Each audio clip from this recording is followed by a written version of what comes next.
मेरो पुरानो साथीहरू प्रोजेक्टमा सँगै काम गरेको साथीहरूसँग भेटघाट त क्यान्सर अर्चना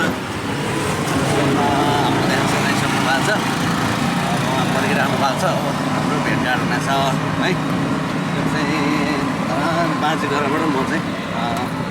भानु चोकतिर जाँदैछु ल है हाम्रो ध्यान सर हुनुहुन्छ है उहाँ चाहिँ कति वर्षपछि छ 14 वर्ष 14 वर्षपछि हामी भेट भयो धरानमा है एकदमै खुसी लागेको छ हाम्रो ध्यान सर सबैजनालाई नमस्कार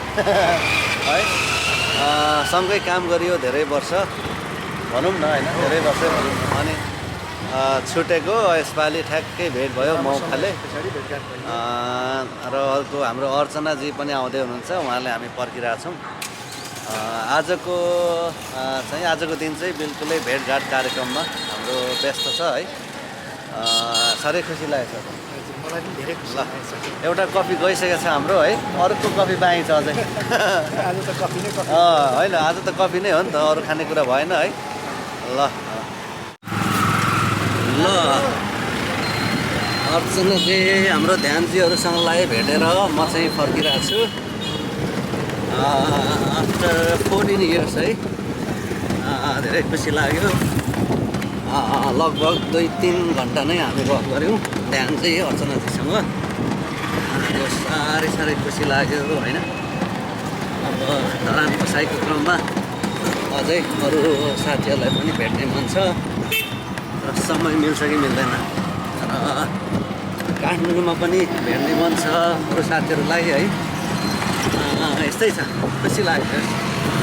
र ब्लग बनाउनुको लागि चाहिँ अलिकति अर्चनाजी हाम्रो अर्चनाजीले नगरौँ भन्ने कुरो हो है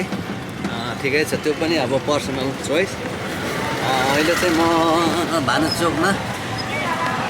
सफारीमा जाँदैछु यो चाहिँ भानुचोक है भानुचोक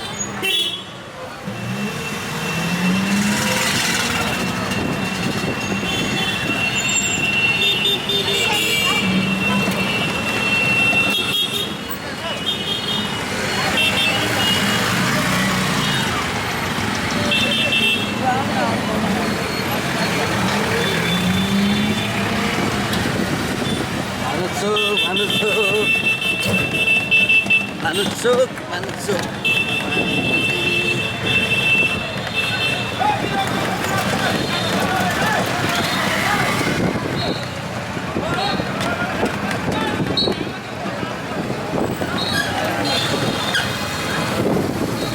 यहाँ कफी खाथ्यौँ पहिला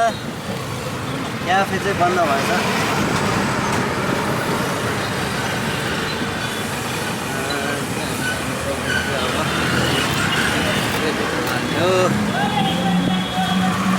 पछि पसल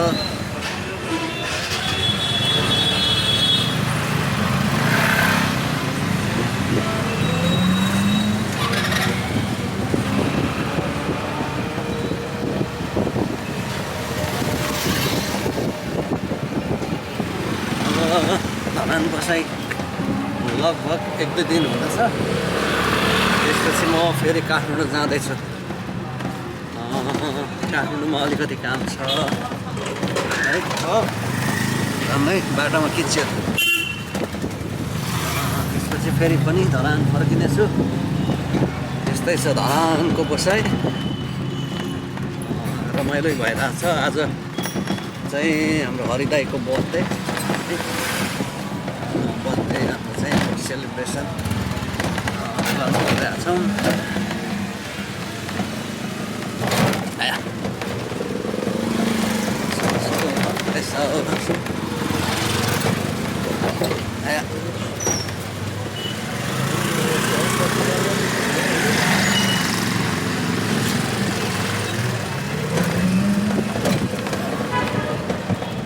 यो नेपालमा